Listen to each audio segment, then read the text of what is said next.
नमस्कार, स्वागत है आपका जी बिजनेस में। मैं हूं दीपक डोभाल और आप देख रहे हैं आपकी खबर आपका फायदा। ट्विटर अब एलन मस्क का हो चुका है। ट्विटर पहले इस डील के लिए तैयार नहीं था, लेकिन मस्क ने ऐसा ऑफर दिया कि ट्विटर ना ही नहीं कह पाया। मगर मस्क इसे खरीद क्यों रहे हैं? इतनी बड़ी कीमत चुकाने के पीछे बिजनेस का तर्क तो लोगों के गले नहीं उतर रहा है।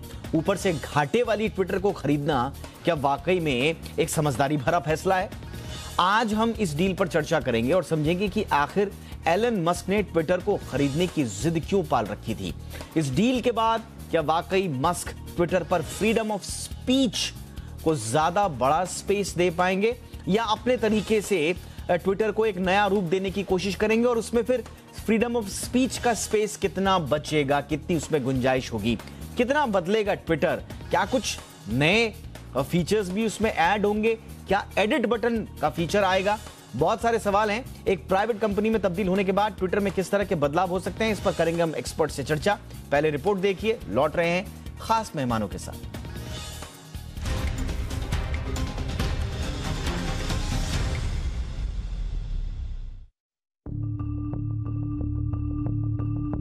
अब ट्विटर का एक नया दौर शुरू होने वाला है। ट्विटर को एलन मस्क ने खरीद लिया है। जल्दी ट्विटर की कमान दुनिया के सबसे अमीर आदमी एलन मस्क के हाथों में होगी।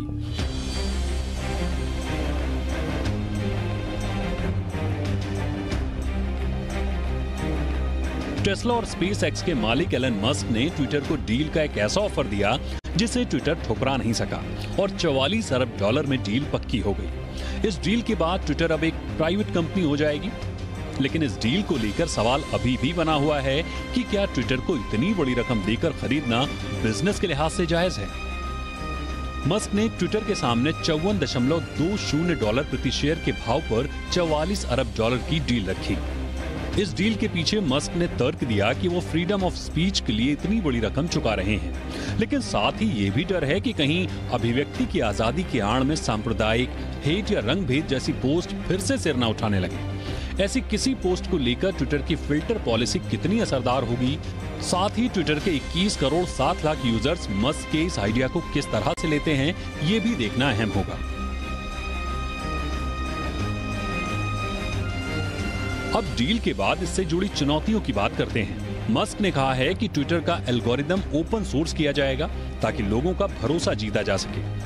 मस्क के मुताबिक अब ट्विटर पर सभी लोगों को ऑथेंटिक किया जाएगा और बॉट अकाउंट्स को बंद किया जाएगा। लेकिन टेक एक्सपर्ट्स का मानना है कि एक तो ये काम इतना आसान नहीं होगा, वहीं बॉट अकाउंट और एनोनिमस अकाउंट से कई बार बड़े खुलासे भी किए जाते हैं। अगर इन पर शिकंजा कसा तो फ्रीडम ऑफ स्पीच के एजेंडे का क्या होगा?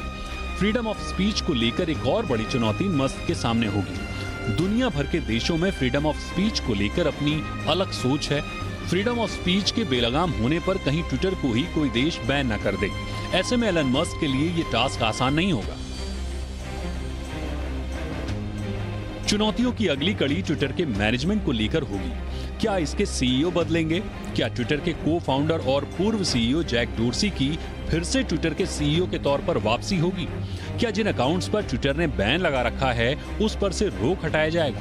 ये कुछ ऐसे सवाल हैं जिनका हल निकालना मस्क के लिए आसान नहीं होगा। आज ट्विटर के जो भी यूजर्स हैं वो ट्विटर की पॉलिसी के चलते इस प्लेटफॉर्म पर बने हुए हैं। अगर इसमें मस्क कोई छेड़छाड़ करते हैं तो इसकी पॉपुलैरिटी पर बुरा असर पड़ सकता है। ट्विटर की ताकत का अंदाजा इसी बात से लगाया जा सकता है कि उसने विवादित पोस्ट पर पूर्व अमेरिकी राष्ट्रपति डोनाल्ड ट्रंप तक के अकाउंट को बैन कर दिया था, जो अभी भी जारी है। ऐसे में ट्विटर के नए मालिक मस्क के लिए आगे की राह उतनी आसान नहीं होगी जितनी दिखती है। ब्यूरो रिपोर्ट, जी मीडिया। बेहद खास मेहमान इस वक्त हमारे साथ जुड़ चुके हैं। पहले परिचय आज के मेहमानों से आपका। हमारे साथ हैं हरीश बिजोर साहब, जो कि जाने माने ब्रांड स्ट्रैटेजिस्ट हैं। बिजोर सर, बहुत बहुत स्वागत है आपका हमारे शो पर। हमारे साथ हैं अमित दुबे, जाने माने सोशल मीडिया एक्सपर्ट हैं। अमित जी, आपका भी बहुत बहुत स्वागत है। और हमारे साथ हैं आशुतोष श्रीवास्तव, जाने माने साइबर लॉ एक्सपर्ट हैं। आशुतोष, आपका भी बहुत बहुत स्वागत है हमारे शो पर। हरीश बिजूर सर, मैं सबसे पहले चर्चा की शुरुआत आपसे ही करना चाहूंगा। ये जो स्ट्रैटेजी है मस्क की ट्विटर को खरीदने के पीछे, एक आंख मिचौली का गेम पूरा चलता रहा, इस पूरी कहानी को आप देखते किस तरह से हैं? मंशा क्या है? क्या वाकई में सॉफ्ट पावर एक्वायर करना चाहते हैं पूरी दुनिया की ट्विटर के जरिए एलन मस्क, या इसमें कारोबारी हित कहीं छिपे हुए हैं? देखिए, ये बहुत दिलचस्प चीज है कि Elon Musk, the world's richest man, उनकी नेटवर्थ अभी 273.7 बिलियन यूएस डॉलर्स हैं एज एट 2 आवर्स अगो। तो इनकी ये प्लान जो हम देखते हैं, ये एक्विजिशन प्लान है, और ये acquisition plan clearly is to acquire the new gold. पहले हम सोने के पीछे जाते थे, क्योंकि सोना, the metal was gold, but अभी तो नया gold, people are the new gold. आप गोल्ड हैं और मैं गोल्ड हूं, हमारी डेटा गोल्ड है, so data is the new gold, and connections are the new gold, social media connectivity is the new gold. और एक चीज मैं ऐड करूंगा कि केमिस्ट्री, जो केमिस्ट्री बनती है जब आप सोचते हैं कि Elon Musk is the new owner of Twitter, the freedom of speech, the champion of speech, ये सब लेबल्स हो जाते हैं, बहुत अच्छे लेबल्स होते हैं, और इन सब लेबल्स में बहुत वैल्यूएशन रखी है। तो इस हिसाब से मैं ये कहना चाहता हूं कि Elon Musk is in the search of the new gold, और new gold, people are the new gold, data is the new gold, and this buy is about buying the new gold. Yes, absolutely. मुझे लगता है कि बहुत important दो शब्दों का आपने इस्तेमाल किया। पहला, डेटा, जिसे कहा जा रहा है कि अब एक नई करेंसी है। दूसरा, आपने बोला कनेक्शंस, जो कि न्यू गोल्ड हैं। और तीसरा, एक और गोल्ड में जोड़ दूं, जो कि दुनिया को चलाने के लिए चाहिए, जो कि तेजी से उभर रहा है, वो है नैरेटिव। तो क्या data plus connections plus narrative, क्योंकि ट्विटर जाना जाता है नैरेटिव ध्वस्त करने के लिए और नैरेटिव गढ़ने के लिए, तो क्या इन तीनों चीजों को एक्वायर करके एक नए साम्राज्य की स्थापना वो करना चाहते हैं? लेकिन एक आम यूजर के लिए इसमें क्या कुछ बदलेगा? अमित, हमारे दर्शकों को समझाएं। बहुत सारे लोग कंफ्यूज हैं, क्या अब एडिट बटन आ जाएगा? इस पर एलन मस्क साहब ने एक बाकायदा अपने ट्विटर हैंडल से सर्वे भी चलाया था कि एडिट बटन आना चाहिए, नहीं आना चाहिए। तो एक आम यूजर के लिए क्या कुछ तब्दील होगा, अमित? देखिए, अभी 3 चीजें जो क्लियर हो रही हैं कि एडिट बटन आएगा और एल्गोरिथम पब्लिक हो जाएंगी। एल्गोरिथम पब्लिक करना अपने आप में बहुत बड़ा डिसीजन है, क्योंकि इसके बाद लोगों को पता पड़ जाएगा कि ट्विटर पर कोई चीज ट्रेंड होती कैसे है, कोई उनकी जो टेक डाउन पॉलिसीज है वो कैसे काम करती है, जब हम रिपोर्ट करते हैं तो कोई चीज कैसे डाउन होती है या डिलीट होती है, और उसके बाद जितनी भी कैंपेन्स चलती हैं, बॉट स्पेसिफिक कैंपेन्स, वो कैसे काम करती हैं। ये चीजें पब्लिक हो जाने से सिस्टम और डेमोक्रेटिक होगा, क्योंकि अभी तक ऐसा लगता था कि पीछे बायस्ड ओपिनियन चल रही हैं और ये मोनोपोलिस्टिक ओपिनियन है, डेमोक्रेटिक नहीं। अभी ये पब्लिक हो जाएगा, ये गिटहब पे सारा सोर्स कोड डाल देंगे, लोग बताएंगे कि हमारी एल्गोरिथम है, हम ऐसे काम करते हैं, और उसमें इंप्रूवमेंट्स भी होंगे। तो उसके बाद जो काउंटर स्ट्रैटेजीज हैं वो डेवलप होना शुरू हो जाएंगी। तीसरा, जो कह रहे हैं कि बॉट हटा देंगे, बॉट हटा देने का क्या मतलब है? बॉट होता क्या है? बॉट होते हैं एनोनिमस अकाउंट्स, ऐसे लोग जो अपने आप को बताना नहीं चाहते कि वो कौन है, पर ओपिनियन देना चाहते हैं। तो वो एक तरह से फ्रीडम ऑफ स्पीच का यूज तो करना चाहते हैं, पर अपने आप को एक्सपोज नहीं करना चाहते। तो यदि वो बॉट हटा देंगे तो फिर ऐसे लोग भी हट जाएंगे, वो अपनी स्पीच नहीं बता सकते या बोल नहीं सकते, क्योंकि उनको डर है कि उनके अगेंस्ट कोई एक्शन हो सकता है। तो बॉट कौन से हटाएंगे, कैसे डिसाइड करेंगे? क्योंकि यदि एल्गोरिथम पब्लिक हो गई तो फिर किसी को भी अपने आप को पूरी तरीके से हिडन रखना बहुत मुश्किल हो जाएगा। तो ये कुछ चीजें हैं जो सीधे आम आदमी जो इसको यूज कर रहा है उस पर इम्पैक्ट पड़ेगा, कि वो अभी तक ट्विटर को जिस तरीके से यूज करता था स्ट्रैटेजिकली, और जैसा कि आपने देखा कि बड़े बड़े लोगों के भी ट्विटर हैंडल डिलीट हो गए, और कई ऐसे लोगों के भी नहीं हुए जो टेररिस्ट वगैरह थे, जिनको कि हमने कई बार डिस्कशन भी किया यहाँ पर। तो ये जो एल्गोरिथम अभी तक एल्गोरिथम का सहारा लेकर बचते रहे थे ट्विटर, कि हमारी पॉलिसी है या हमारी जो टेक्निकल एल्गोरिथम है उसकी वजह से हुआ है, वो अब नहीं हो पाएगा। वो काफी सारी चीजें एक्सपोज हो जाएंगी, और उस पर कोई ना कोई जो गवर्निंग अथॉरिटी है उसके हिसाब से कॉल किए जाएंगे। बिल्कुल। आशुतोष जी, अब एक बड़ा सवाल है फ्रीडम ऑफ स्पीच का, जिसको लेकर मुखर भी रहे हैं एलन मस्क। हालांकि उनकी फ्रीडम ऑफ स्पीच की डेफिनेशन क्या है, इसको लेकर क्लैरिटी कभी नहीं मिल पाई। बहुत सधे हुए अंदाज में वो एक संकेत देने की कोशिश जरूर करते रहे हैं। अब सुनने में ये आ रहा है कि उनकी मंशा ये है कि फ्रीडम ऑफ स्पीच का जो दायरा है वो जिस देश में ट्विटर है उन्हीं के कानूनों के तहत हो, जो कई देश चाहते भी हैं। तो अब इसमें बहुत सारे कानूनी मसले भी हैं। एलन मस्क का ये जो पूरा मंशा है, इसको आप किस तरह से रीड करते हैं, और कानूनी रूप से फ्रीडम ऑफ स्पीच को लेकर उनकी अप्रोच आपको क्या नजर आती है? देखिए, फ्रीडम ऑफ स्पीच जो है वो हर कंट्री उसको लेके चलता है और अपने सिटीजन्स को फ्रीडम ऑफ स्पीच देता है। हालांकि फ्रीडम ऑफ स्पीच के अंदर जो है बहुत तरह के रेस्ट्रिक्शंस हैं अलग अलग कंट्रीज में। जैसे हमारे देश में भी आर्टिकल 19(2) जो है कॉन्स्टिट्यूशन का, उसमें सर्टेन रेस्ट्रिक्शंस मेंशन किए गए हैं। तो इन रेस्ट्रिक्शंस का मतलब है कि फ्रीडम ऑफ स्पीच कोई एब्सोल्यूट नहीं है, इसको कहीं ना कहीं लिमिटेशंस में रहना जरूरी है।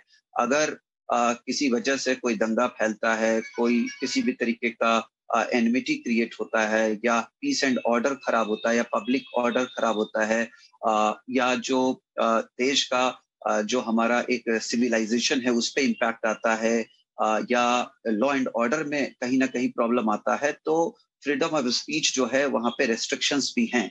अब जहां तक इसको एक्वायर करने की बात है ट्विटर को, तो देखिए ये सिर्फ एक मैनेजमेंट चेंज हो रहा है, एक मैनेजमेंट से दूसरे मैनेजमेंट की तरफ जाने वाला है ट्विटर। लेकिन जो लॉज हैं जो अलग अलग कंट्रीज में, वो उसको जैसे पहले फॉलो करना था वैसे अभी भी फॉलो करना पड़ेगा। हर कंट्री में अलग अलग लॉज बने हुए हैं। अब जैसे अगर यूरोपियन कंट्रीज में जो है डेटा प्रोटेक्शन लॉज भी है, जो अभी जैसे इंडिया में अभी बनेगा, अभी बना नहीं है। या हमारा जो आईटी एक्ट है 2000 का, उसमें बहुत सारे अमेंडमेंट किए गए हैं।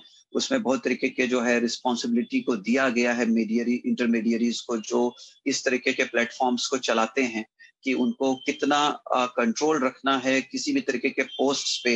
अगर कोई व्यक्ति अगर ऐसा कोई पोस्ट कर रहा है जो कि पीस एंड ऑर्डर को खराब कर सकता है कंट्री के, या जो लॉ एंड ऑर्डर है उसमें वो प्रॉब्लम क्रिएट कर सकता है, तो उसको कंट्रोल करना है, उसको देखना है कि वो इस तरीके का ट्वीट ना हो, या उसको डिलीट करना है।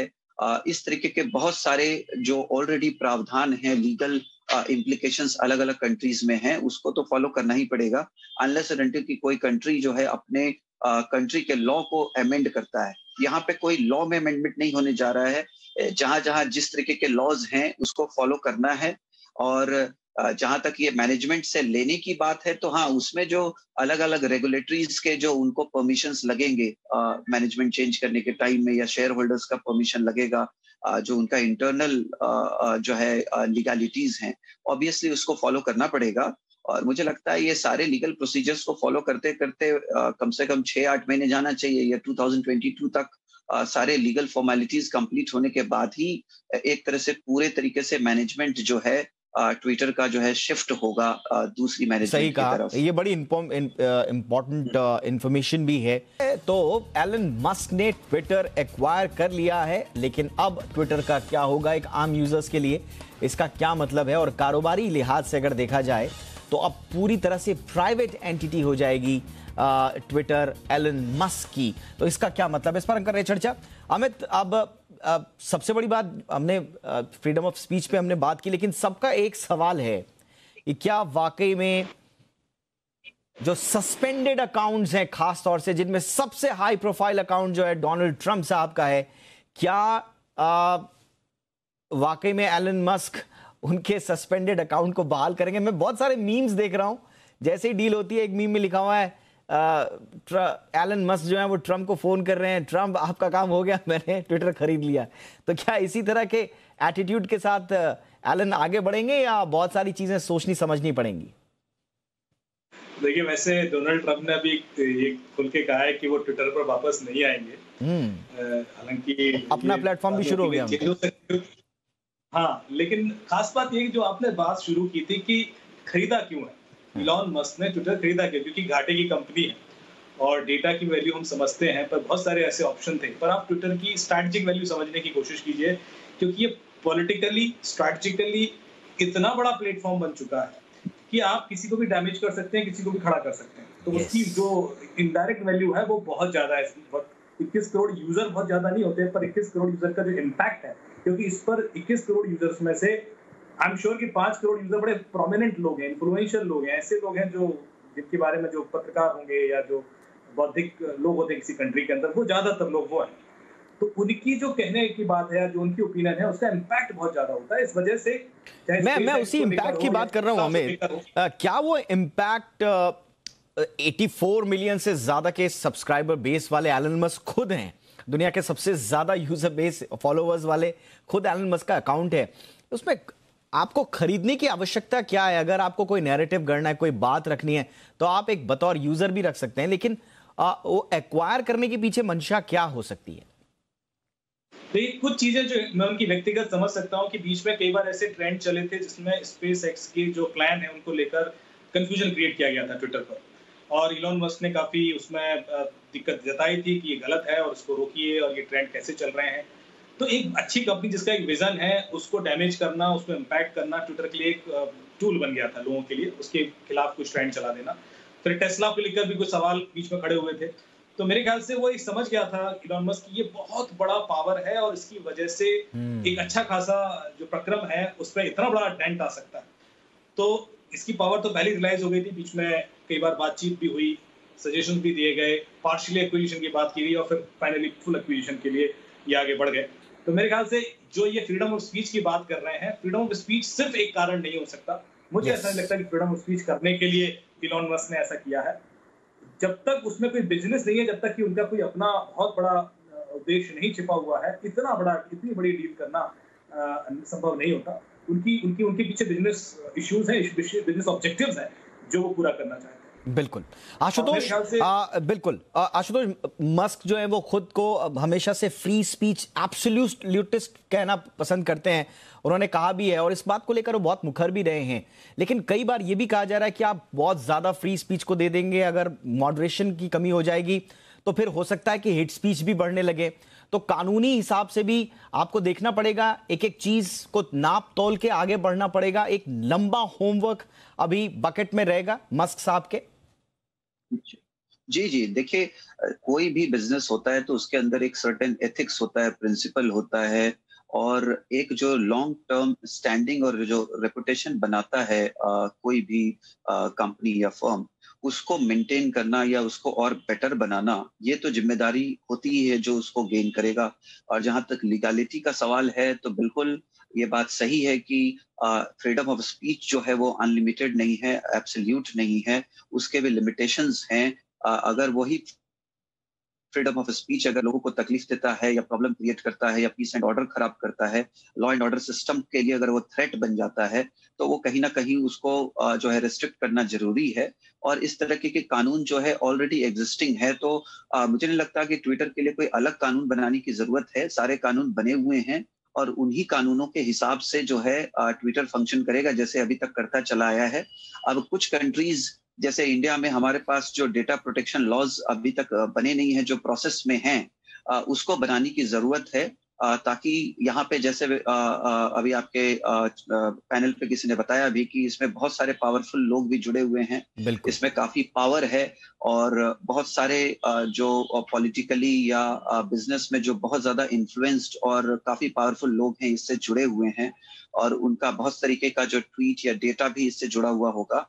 तो उस डेटा का किस तरह से इस्तेमाल होता है, नहीं होता है, जो एथिक्स जो पहले मेंटेन करते हुए चल रहा था ट्विटर, वो मेंटेन होता है या उससे और बेटर सर्विसेज जो है लोगों को मिलते हैं, ये सब देखना होगा। लोग बिल्कुल, यानी कि कार्यक्रम की शुरुआत हमने चंद सवालों से की, हमने बहुत सारे पहलुओं को छुआ, कुछ चीजें समझ में भी आई, लेकिन अनसर्टेनिटी ही फिलहाल आगे नजर आ रही है। क्लैरिटी बिल्कुल कही नहीं जा सकती है कि ट्विटर आगे क्या जाएगा, और कुछ सवालों के साथ ही हमें इस शो को भी खत्म करना पड़ रहा है। लेकिन देखते हैं कि मस्क किस स्ट्रैटेजी के साथ, किस सोच नजरिए के साथ ट्विटर को आगे ले जाते हैं।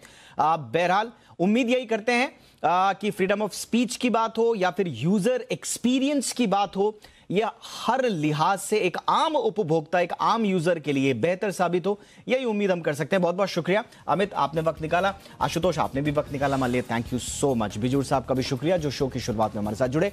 आपकी खबर आपका फायदा में इतना ही, इजाजत दीजिए, नमस्कार।